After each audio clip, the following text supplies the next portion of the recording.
Now, my lords, ladies and gentlemen, I want to start with some apologies which I believe are most appropriate to this audience. For the record, here and up front, I want to apologise for having spent several years ripping up GM crops. I'm also sorry that I helped start the anti-GM movement back in the 90s and that I thereby assisted in demonising an important technological option which can and should be used to benefit the environment. As an environmentalist and someone who believes that everyone in this world has a right to a healthy and nutritious diet of their choosing, I could not have chosen a more counterproductive path, and I now regret it completely.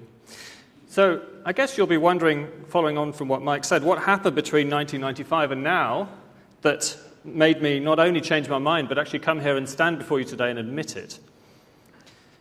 Well, the answer is fairly simple. I discovered science, and in the process, I hope, I'm becoming a better environmentalist. Now, to take you back to 1995, when I first heard about Monsanto's GM soya, I knew exactly and immediately what I thought.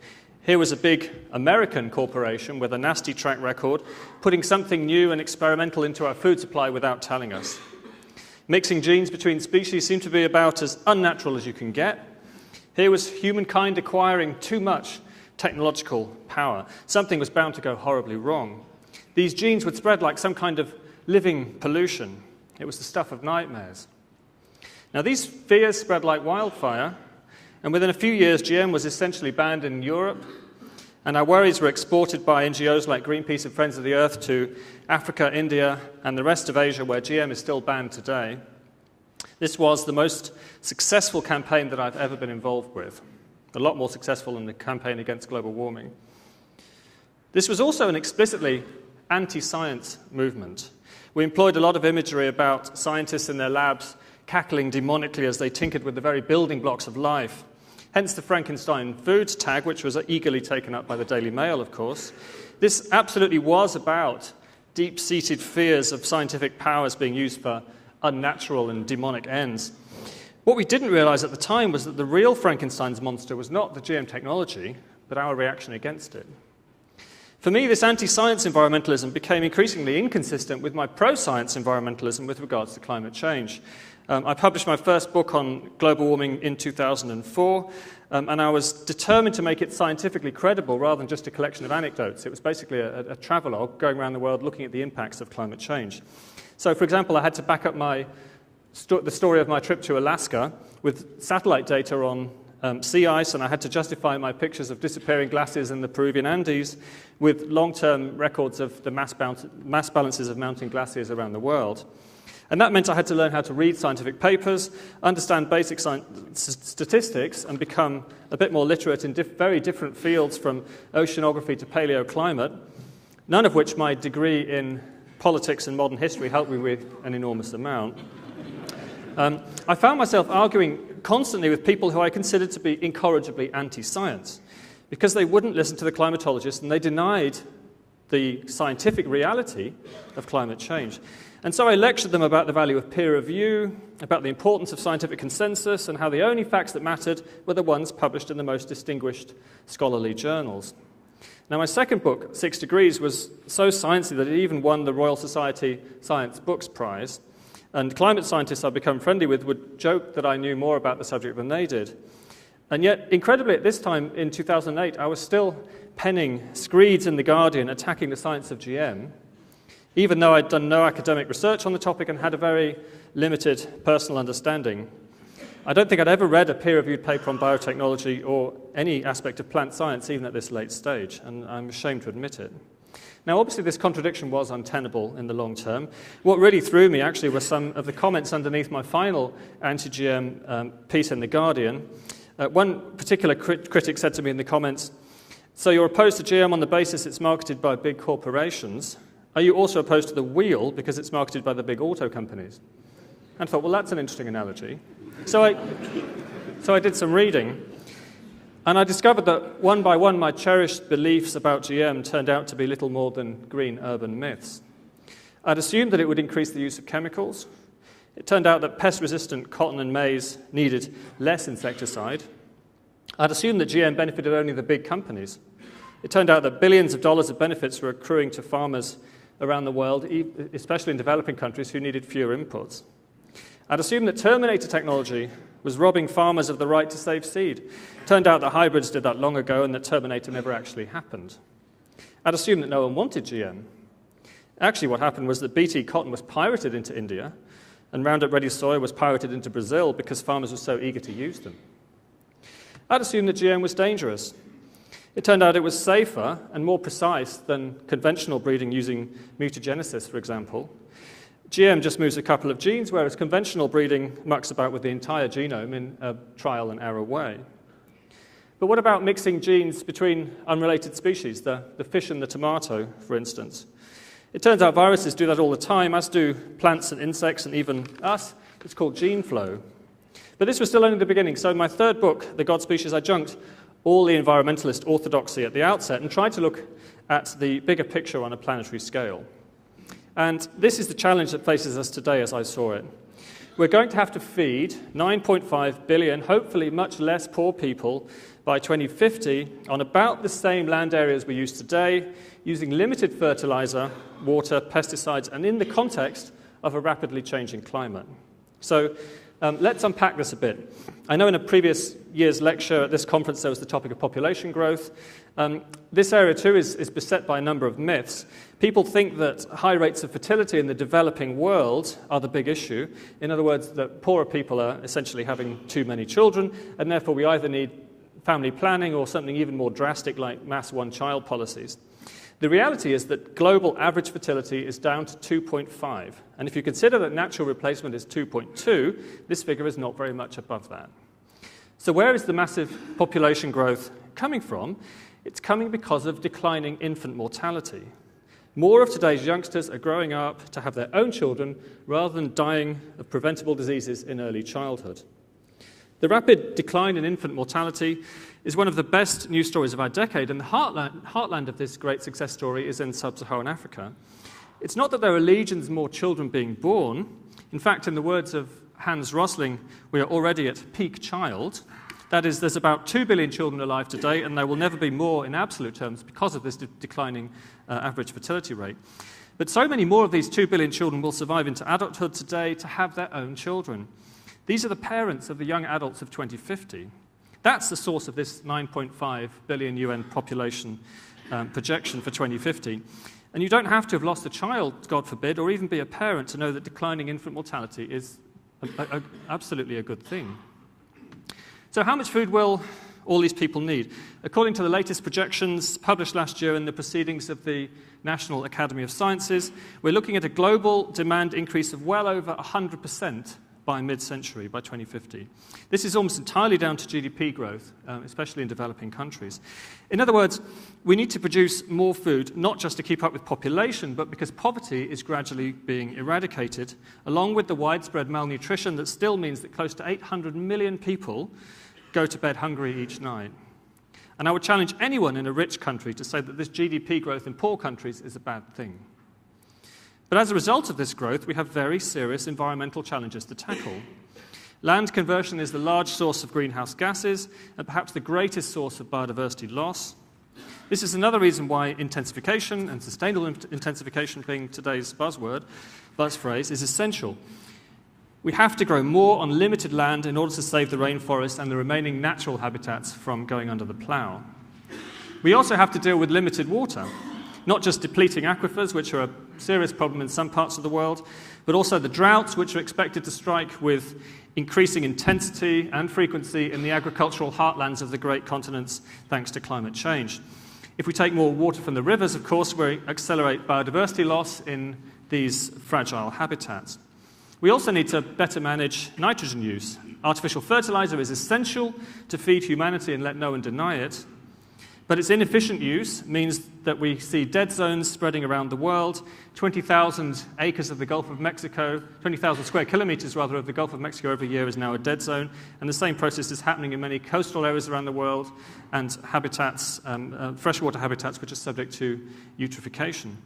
Now, it's not enough to sit back and hope that technological innovation will solve all of our problems. We have to be much more activist and much more strategic than that. We have to ensure that technological innovation moves much more rapidly and in the right direction for those who most need it. In a sense, we've been here before.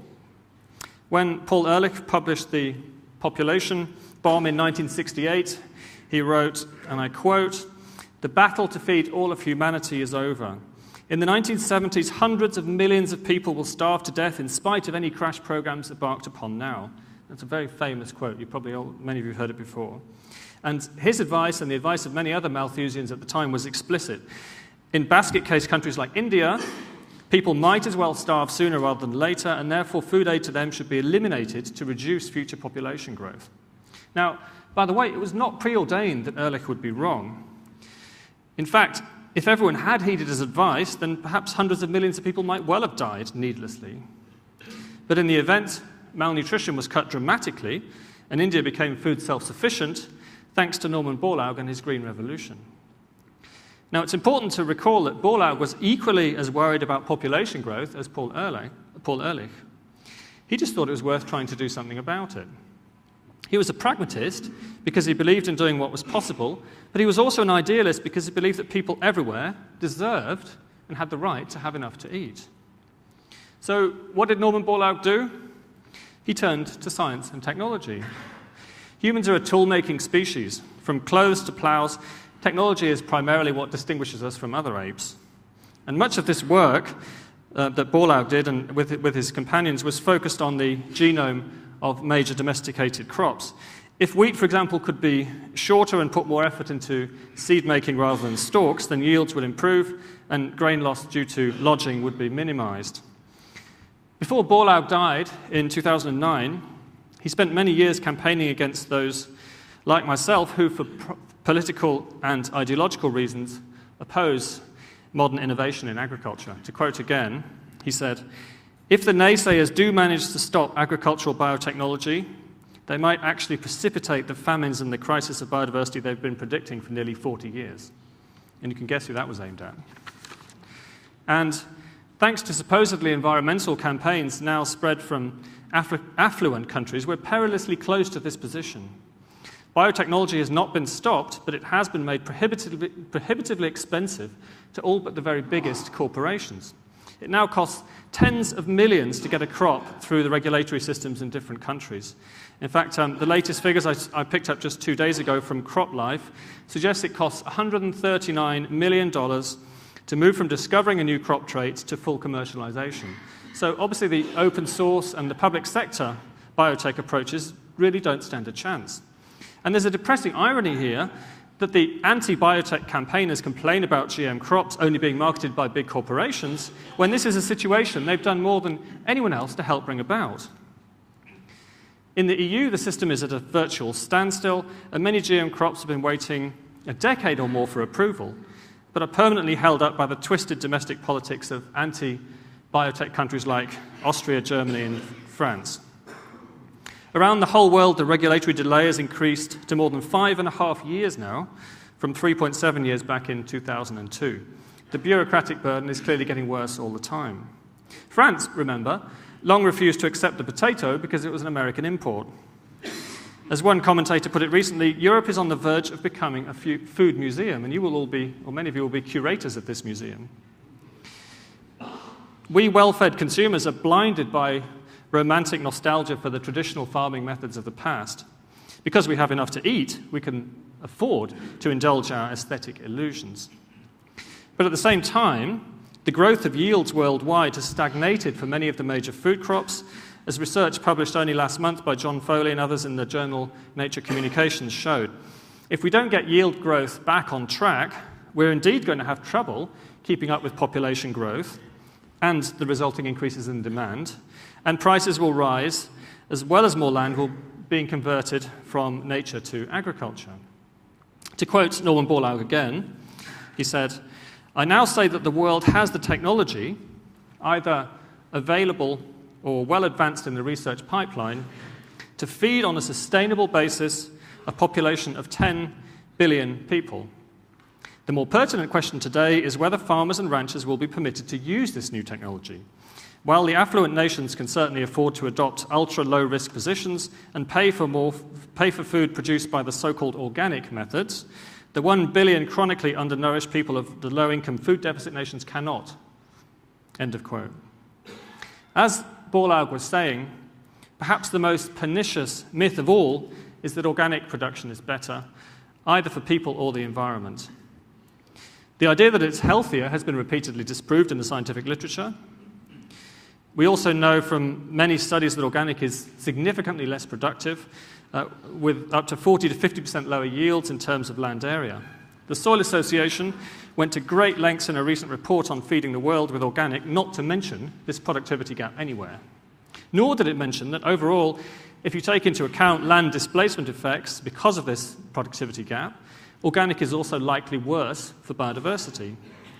Instead, they talk about an ideal world where people in the West eat less meat and fewer calories overall, so that people in developing countries can have more.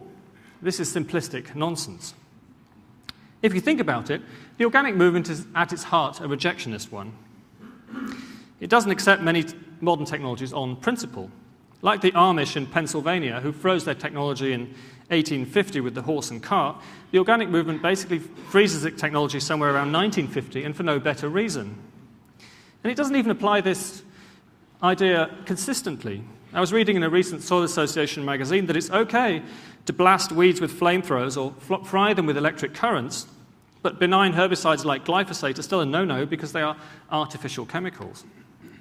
Now, in reality, there's no reason at all why avoiding artificial chemicals should be better for the environment. Quite the opposite, in fact. Recent research by Jesse Osabel and colleagues at Rockefeller University in the United States looked at how much extra farmland Indian farmers would have had to cultivate today using the technologies of 1961 to get today's overall yield. The answer is 65 million hectares, which is an area the size of France. In China, maize farmers spared 120 million hectares, an area twice the size of France, thanks to modern technologies getting higher yields. On a global scale, between 1961 and 2010, the area farmed grew by only 12%, whereas kilocalories per person rose from 2,200 to 2,800. So even with 3 billion more people in that time period, everyone still had more to eat, thanks to a production increase of 300% over that same period. And remember, the area farmed grew by only 12%. So how much land worldwide was spared in the process thanks to these dramatic yield improvements for which chemical inputs and modern farming played a crucial role? The answer is 3 billion hectares, or the equivalent of the land area of 2 South Americas. There would be no Amazon rainforest left today without this improvement in yield, nor would there be any tigers in India or orangutans left in Indonesia. This is why I don't understand why so many of those opposing the use of technology in agriculture call themselves environmentalists. So where does this opposition come from? There seems to be a widespread assumption that modern technology equals more risk in a kind of a priori sense. Actually, there are many very natural and organic ways to face illness and early death, as the debacle with Germany's organic bean sprouts showed perhaps in 2011. This, by the way, was a public health catastrophe with the same number of deaths and injuries as were caused by Chernobyl, because E. coli, probably from animal manure-infected organic bean sprout seeds, were imported from Egypt, actually inside the seed. In total, 53 people died and 3,500 suffered serious kidney failure. And why were these consumers choosing organic? Because they thought it was safer and healthier, and they were scared of entirely trivial risks from highly regulated chemical pesticides and fertilizers. And if you look at the situation without prejudice, much of the debate, both in terms of anti-biotech and anti-GM and organic, is simply based on the naturalistic fallacy, the belief that natural is good and that artificial, if you can define it, is bad. This is a fallacy because, as I said, there's plenty of entirely natural poisons and ways to die, as the relatives of those who died from the E. coli poisoning outbreak would tell you. For organic, the naturalistic fallacy is elevated into the central guiding principle for an entire movement. This is irrational, and we owe it to the earth and to our children to do better. Now, before you come back at me in the questions, this is not to say that organic farming has absolutely nothing to offer. My parents are organic farmers. In fact, they approved this speech. But I do want to put on the record that I believe there are many good techniques which organic farmers have developed and deployed, such as intercropping, companion planting, the principles of agroecology, such as recycling nutrients and promoting on-farm diversity, are ones which should be taken more seriously and hope will be taken more seriously everywhere. But organic is in the way of progress when it refuses to allow innovation. And again, using GM as the most obvious example, many third-generation GM crops allow us not to use these environmentally damaging chemicals because the genome of the crop in question has been altered so that the plant can protect itself against pests. So the question is, why is that not organic? Organic is also in the way when it's used as an excuse to take away choice from others. One of the commonest arguments against GM now is that organic farmers will be somehow contaminated, note the use of that word, with GM pollen, and therefore nobody anywhere should be allowed to use it. So apparently the rights of a well-heeled minority, which ultimately come down to a consumer preference based on aesthetics, trump the rights of everyone else to use improved crops which would probably benefit the environment overall. Now, again, just to make very clear, I'm all for a world of diversity, but if that means one farming system claiming a monopoly of virtue and aiming at excluding all others, then I'm not in favor of that. Why can't we have peaceful coexistence? This is particularly the case when it shackles us to old technologies which have probably higher inherent risks than the new. Now, the biggest risk of all is that we do not take advantage of all sorts of opportunities for innovation because of what is in reality little more than blind prejudice. And let me give you two regrettable examples, both involving Greenpeace. Last year, Greenpeace destroyed a GM crop, wheat crop in fact, in Australia, for all the traditional reasons which I'm very familiar with, having engaged in these activities myself. This was a crop which was being carried out, a research which was being carried out by the Commonwealth Scientific Research Institute. So it's public sector, but no matter, they were against it because it was GM and unnatural. Now, what few people have since heard is that the other trials being undertaken in that same plot, which Greenpeace activists with their streamers luckily did not manage to destroy, accidentally found a wheat yield increase of an extraordinary 30%. Just think, this knowledge might never have been produced at all if Greenpeace had succeeded in destroying this innovation before anyone heard about it. As the president of the NFU, Peter Kendall, who I believe is here today, recently suggested, this is analogous to burning books in a library before anyone had a chance to read them. The second example comes from China, where Greenpeace managed to trigger a national media panic by claiming that 24 children had been used as human guinea pigs in a trial of GM golden rice. As the Secretary of State mentioned this morning, golden rice is in fact healthier and could save thousands of children from vitamin A deficiency-related blindness and death each year. What happened in reality now is that these three Chinese scientists named in the Greenpeace press release were publicly hounded and have since lost their jobs. And in an autocratic country like China, they're at serious personal risk. Internationally, because of over-regulation, sparked by NGO scare campaigns, golden rice has been on the shelf now for a decade, and thanks to the activities of groups like Greenpeace, it may never become available to vitamin-deficient, poorer people. This is, to my mind, immoral and inhumane, depriving the needy of something that would help them and their children because of the aesthetic preferences of rich people far away who are in no danger of vitamin A shortage. Greenpeace is a $100 million a year multinational, and as such, it has moral responsibilities just like any other large company. The fact that golden rice was developed in the public sector and for public benefit cuts no ice with the antis. Take Rothamsted Research, whose director Maurice Maloney is speaking to you tomorrow. Last year, Rothamsted began a trial of aphid-resistant GM wheat, which would need no pesticides to combat this serious pest. Because it's GM, the antis were determined to destroy it. And they failed. They failed because of the courage of Professor John Pickett and his team, who took to YouTube and took to the media to tell the important story of why their research mattered and why it should not be destroyed. They gathered thousands of signatures on a petition when the antis could only manage to garner a couple of hundred, and the attempted destruction was a damp squib. One intruder did manage to scale the fence at a different point, however, who turned out to be the perfect stereotypical anti-GM protester, an old Etonian aristocrat whose colourful past makes our own local Marquess of Blandford look like the model of responsible citizenry.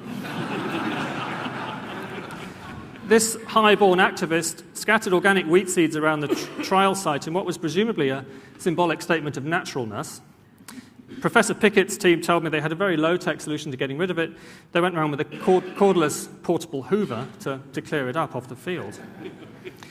This year, as well as repeating the wheat trial, Rothamsted's working on a omega-3, and I hope I'm not stealing Morris's thunder by saying this, but they're working on a omega-3 oilseed which could replace wild fish in food for farm salmon. So this could help reduce overfishing, of course, by allowing land-based feedstocks to be used in aquaculture. So yes, it's GM, and expect the antis to oppose this too, despite the obvious potential benefits in terms of marine biodiversity. So I don't know about you, but I've had enough. And so my conclusion today is very clear. The GM debate is over. It is finished. We no longer need to discuss whether or not it's safe.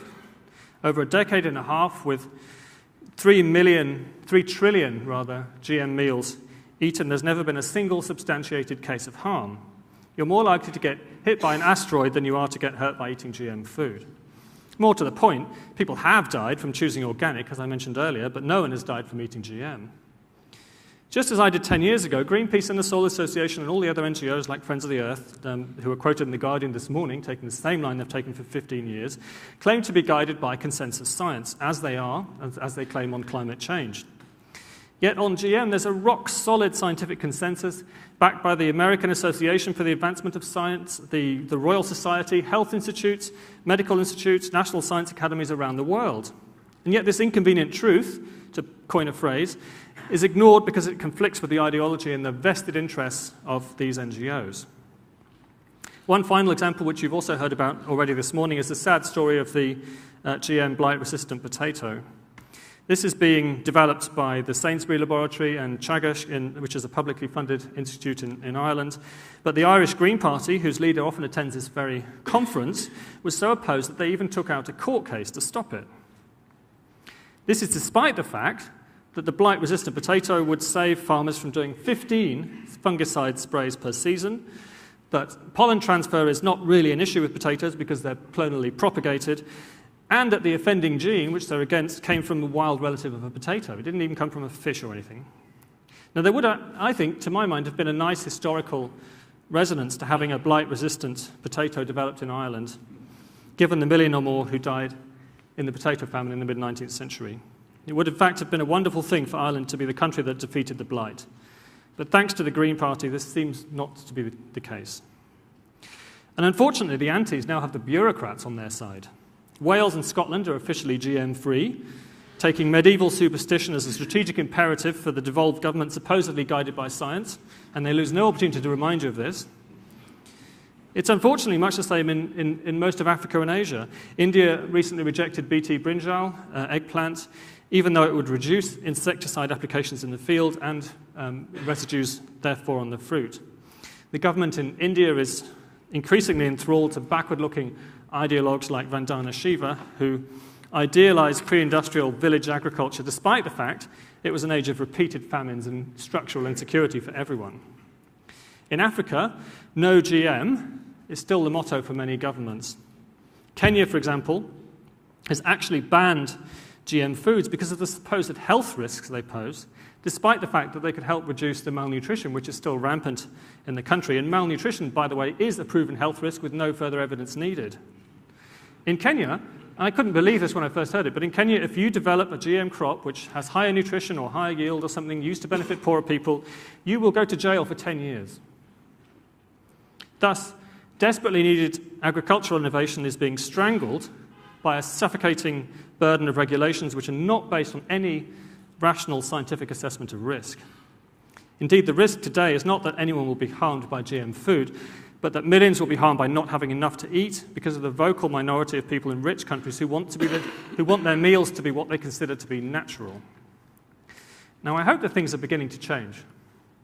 The wonderful Bill and Melinda Gates Foundation recently gave a grant of $10 million, or pounds it may have been, to the John Innes Centre to begin efforts to integrate nitrogen-fixing capabilities into the world's major food crops, starting with maize. Yes, Greenpeace, this will be GM. Time for you to get over it. If we're going to reduce the global scale problem of nitrogen pollution, then having major crop plants fixing their own nitrogen is surely a worthy goal. And GM is probably the only way to achieve this. Now, I know it's politically incorrect to say this, but I think we need a major dose of both international myth-busting and international deregulation. The plant scientists I know hold their heads in their hands when I talk about this with them because governments and so many people have got their sense of risk so utterly back to front and are foreclosing a vitally necessary technology. Norman Borlaug is dead now. As I mentioned, he died in 2009. He was the recipient of the Nobel Peace Prize. But I think we honor his memory and his vision when we refuse to give in to politically correct orthodoxies when we know they're wrong in points of fact. The stakes are high. If we continue to get this wrong, the life prospects of billions of people will be harmed. So I challenge all of you today to question your beliefs in this area and to see whether they stand up to rational examination. Always ask for evidence, as the campaigning group Sense About Science advises, and make sure you go beyond the self-referential reports of campaigning NGOs. But most important of all, farmers should be free to choose what kind of technologies they want to adopt. If you think the old ways are the best, if you want to cut your fields with a scythe, that's fine. You have that right. I'm not going to oppose it. What you don't have the right to do is to stand in the way of others who hope and strive for ways of doing things differently and hopefully doing them better. Farmers who understand the pressures of a growing population and the trials of a warming world, who understand that yields per hectare are probably the most important environmental metric, and who understand that technology never stops developing and that even the fridge and the humble potato were new and scary once. So, my message to the anti-GM lobby, from the ranks of the British aristocracy and celebrity chefs to the US foodies to the peasant groups of India, is this. You are entitled to your views, but you must know by now that they are not supported by science. We are coming to a crunch point, and for the sake of both people and the planet, now is the time for you to get out of the way and let the rest of us get on with feeding the world sustainably. Thank you very much.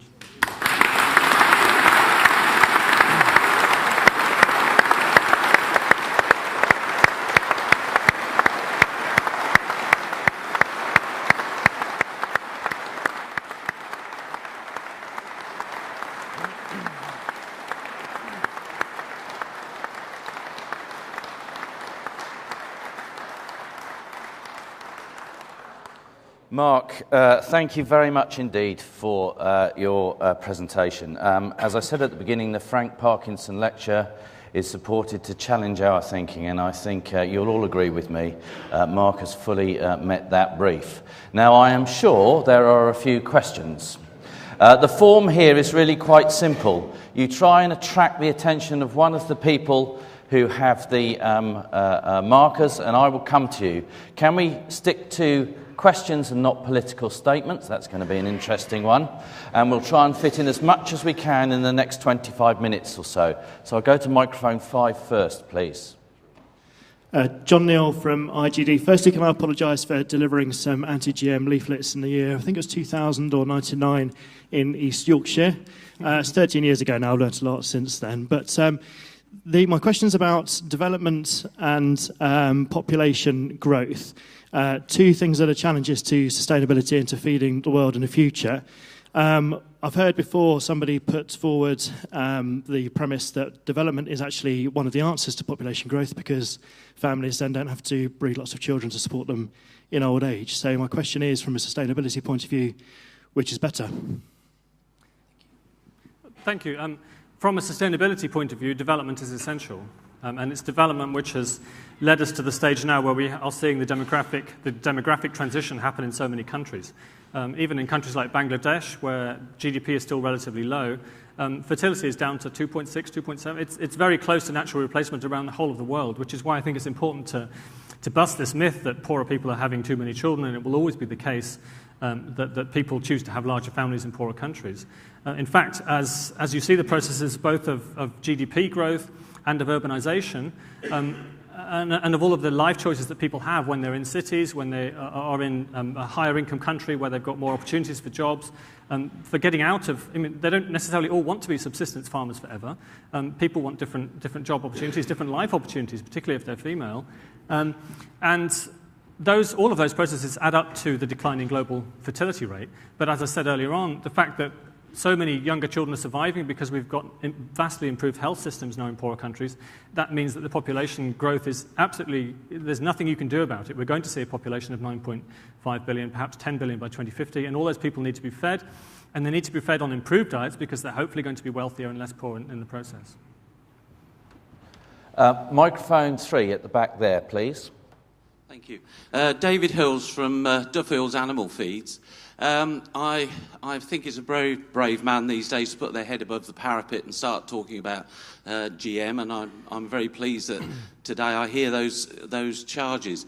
We talk about today the challenge of feeding potentially 9 billion people. How do we balance off the development of biofuels from feed that we are producing around the world with actually feed for human consumption? That's a very good question. Thank you for that.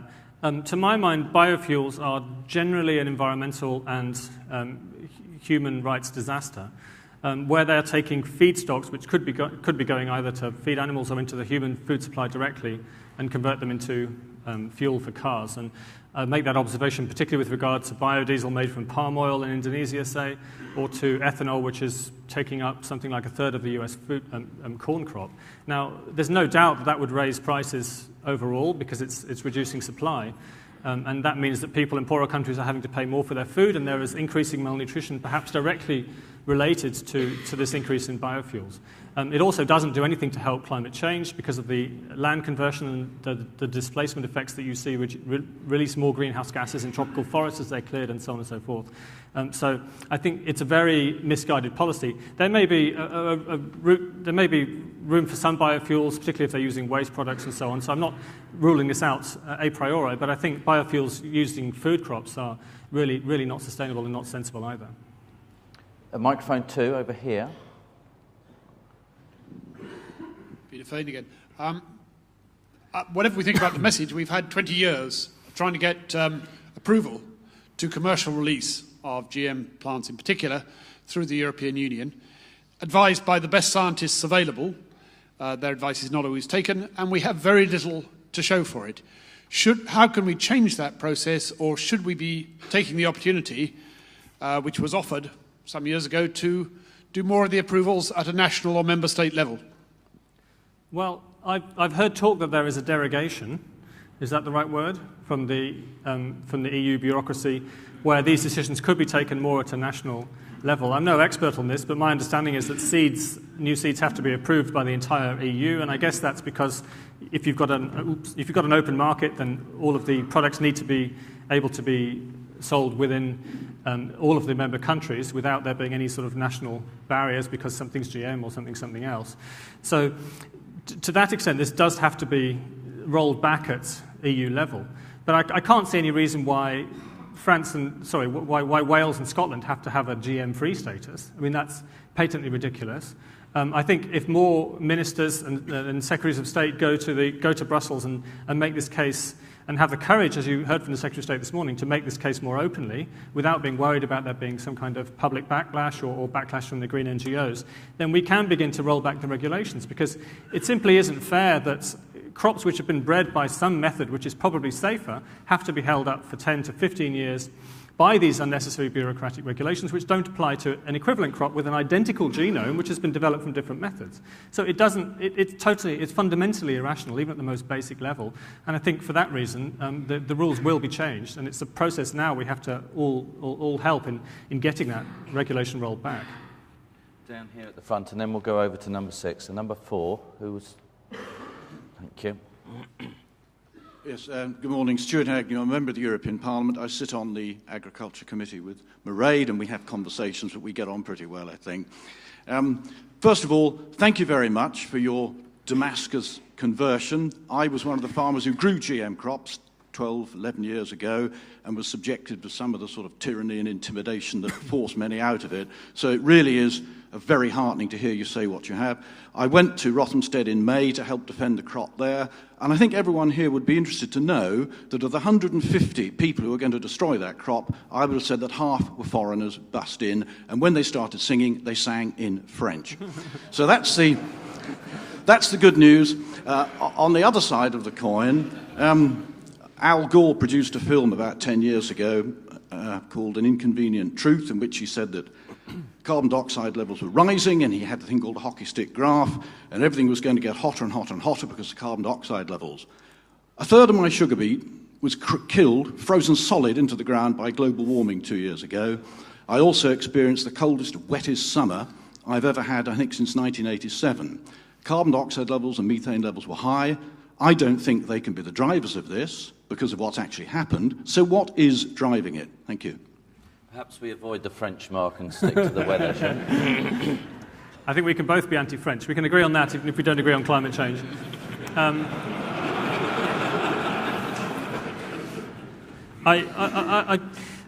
I think if you look at the fundamentals of this, there's no dispute, and I'm sure you wouldn't dispute that carbon dioxide and methane are greenhouse gases. In an atmosphere without greenhouse gases and water vapor as well, of course, this planet would be, on average, I think, minus 18 degrees centigrade and frozen solid. So if all other things remaining equal, if you increase the proportion of greenhouse gases in the atmosphere, you'll get a warmer planet. And I think it's fairly clear from satellite measurements and everything else that the planet is in energy imbalance and is therefore gaining heat overall on average. Now, it doesn't mean to say that you're not going to see the usual fluctuations of weather, including very cold winters on occasion. And in fact, there's some evidence that the jet stream is responding to the disappearing Arctic sea ice by being frozen in particular loop configurations and so on and so forth, which may in fact be responsible for some of the rather atrocious weather we've seen over the last summer and the last few winters as well.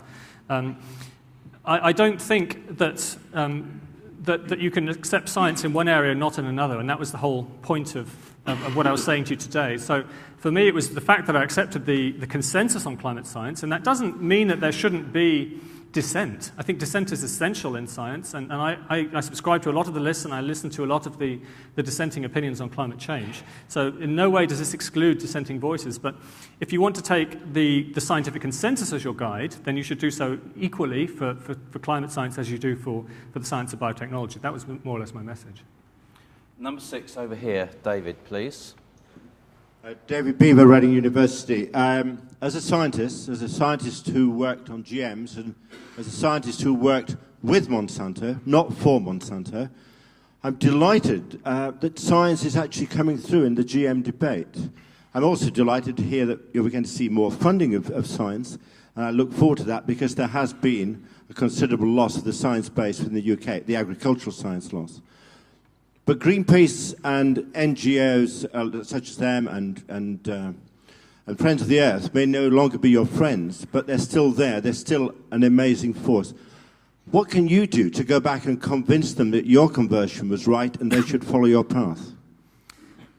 Good question. Again, I'd say this, probably this is no longer the case, but up until this morning, Greenpeace was my friend.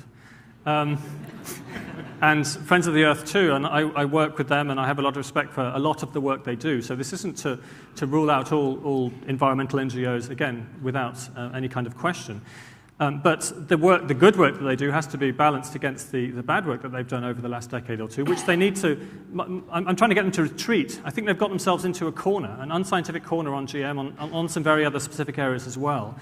But I think they're dead on more or less with climate change. One of the other controversial things I've done over the last few years is to take a pro-nuclear role in the energy debate. And actually, one of the things that really gave me a lot of hope recently was that the nuclear industry and the wind industry, so the low-carbon industries together, were beginning to join up. And Friends of the Earth and both Greenpeace were relatively supportive of that. So I think that there can be changes, perhaps subtle changes, at least at the outset, in the positions that these NGOs take. And one shouldn't say that they are bad or out of order forever. But I think we have to encourage them by a process of constructive engagement to say, look, the world has moved on, you've got a bit left behind here, but you can play catch-up and you can actually change in some areas. You're not the Vatican, you're not the Pope, you don't have to say the same thing for 2,000 years. It's been 15 now, it's time for a change. Right, the next religious question, I suggest. Tom, number 4, please. Hi, Tom Heap, BBC. Food retailers, supermarkets and manufacturers are extremely keen to sell their food through the natural image and the natural things on packaging. When could we see food retailers and supermarkets making science a positive ingredient in their food and having the bravery to do that? And do they have a role in changing public opinion on the relative values of science versus nature in our food? Wow, another excellent question. I think we could take as an example from the past to learn from the issue of food irradiation, which would have saved hundreds, probably thousands of lives by killing bacteria, which then people eat in their food. And this was, again, entirely down to the naturalistic fallacy. People thought that their food would be radioactive in the supermarket aisles. Other things which should be very easy to myth bust, but weren't. And they catch on because people have... obviously, people have a very intense personal and emotional connection with their food, and a good thing too. But that means that people are very susceptible to these kinds of myths being propagated from people with very strong ideological agendas. And I don't think science and food are very uneasy bedfellows for that very reason. So I think, and also, of course, the first generation of GM crops had no benefit for the consumer, and they didn't have much benefit for the environment either. I don't see Roundup Ready as being an enormously important environmental innovation, but that's not the case for some of the things which are coming through the pipeline now. If you could have GM omega-3 oilseeds grown in British farms, which are then used to make the food which are then sustainably farming salmon, then you don't have to go and hoover up all of the small fish in the sea. That's something which delivers the benefits to an environmentally conscious consumer. And I hope and I believe that the GM and science, if they are deployed with those ends in mind, would have a much more receptive audience than they do if they are deployed simply to help the profits, admittedly, of some very large corporations. That's essentially the problem with the whole GM debate, is it's got into this ideological thing of if you're against big corporations, then being anti-GM is a kind of proxy war for that. And I think we have to take it apart, which is why I'm so interested in supporting public sector initiatives on plant science. Microphone 5, please. Emily Scott from University of Cambridge. Mark, I was just wondering what your views are on the intellectual property issues and the sort of ownership issues that accompany the development of GM crops, and what you think the role is of seed companies in ensuring that the GM seeds that they create can remain affordable and accessible in the countries where they would be most useful? Another excellent question. I think at a fundamental level, there's nothing wrong with intellectual property, and we should agree that, especially as I'm a writer, and I don't want you pirating my books because I want to get the royalties for them, and so does anyone else who has intellectual property for something which they've creatively done, whether it's a technical invention or something different. And there is an incentive to develop new things if you have the IPR down the line where you're going to get some kind of financial reward from that. And perhaps you can consider that an investment. So if you take away intellectual property completely from the picture, then you are going to have a disincentive for innovation and for technological progress. On the other hand, there's a lot being done in the public sector and which is supported by the public sector, which doesn't need to have very restrictive IPR attached to it. And Rothamsted made very clear with their GM wheat trial that would be royalty-free and would be offered to farmers for their own benefit on that basis. And I think that's the same would be the case for a lot of the nutritionally enhanced or drought-tolerant crops which are being developed in Africa, for example. Most of that's done in the public sector because these people don't have any money, and so there's no great commercial advantage to anyone to do that. And the seeds would have to be offered, again, not free of charge, because nothing in this world is free of charge, but at a reduced rate. And I think there shouldn't be any restrictions on farmers saving seed if that's to their benefit. Although, of course, that hasn't been the case with hybrids. I mean, everyone grows hybrid maize, and you don't save the seed because it won't breed true. And so I think there's a lot of misunderstandings about that too. But I think we should all support the taxpayer-funded sectors here. But the problem is that these things can't be deployed. As I said, in Kenya, you'll do 10 years in jail if you take it out of the laboratory into the field. And the same is the case. I find it difficult to imagine Rothamsted's GM wheat being used in the fields in Britain over the next 5 years. I hope we can change that, but there's not much point in developing these things if you can never use them. Microphone 1 down here, please. Martin Harper, the RSPB. The NGOs have taken a bit of a kicking this morning from many speakers, so I thought someone ought to speak up. Anyway, one of the roles, I think, of NGOs is to put spotlights on inconvenient truths. I think you have done that this morning. Also, for the record, should say the RSPB did support the GM farm scale evaluation trial, so I've got a little bit of a halo this morning. But much of the debate has thus far focused on the desire, perhaps understandably, to increase yields. But there are other inconvenient truths out there about the fact that there are 1 billion people who are currently obese and that every night 1 billion children go to bed hungry, despite the fact that there is enough food currently being produced to feed the world. So I wonder if you want to comment on the issues of overconsumption and indeed access to food for people in the developing world. Yes, in particular the food security issue in the developing world. If you look at the yield gap that you see between the major food crops as they're grown in sub-Saharan Africa and places like China, India, the US, it's enormous. I mean, the yields that they're getting are a tenth of what they should be getting, even with fairly depleted soils that they have. And if you could increase the productivity of those small-scale farmers, there would be an additional benefit in terms of food security and poverty reduction. There's no doubt about that. If you only doubled the yields of, or the productivity of crops in sub-Saharan Africa, the continent would be food exporting. And given that people these are people who are living subsistence lifestyles, they're eating their own food, productivity actually does matter for their food security, probably more than anything else. And it's simplistic to say, well, these people in this continent are eating more and eating too much, and these people in this continent are eating too little. I mean, it's not like you can truck all of these extra calories across the Atlantic and somehow make a real difference. The food is traded through the market, and there's a whole lot of other economic factors which are at play there too. So the only way, really, in the longer term where food security will be protected is through increasing GDP growth and accelerating the economic prospects of these countries. Luckily, that's a prospect which is already well underway. And in fact, rates of malnutrition have plummeted over the last 10 or 20 years, largely in Asia, but also increasingly now in sub-Saharan Africa, thanks to these innovations. And again, I should make absolutely clear, GM is just one of a whole panoply of different options, but it should be an option. It shouldn't be discounted on some kind of irrational basis. But it's not, I'm not saying either that it's a silver bullet. Mark, talking of malnutrition, we have to move into lunch. Would you just all join me again, please, in thanking Mark for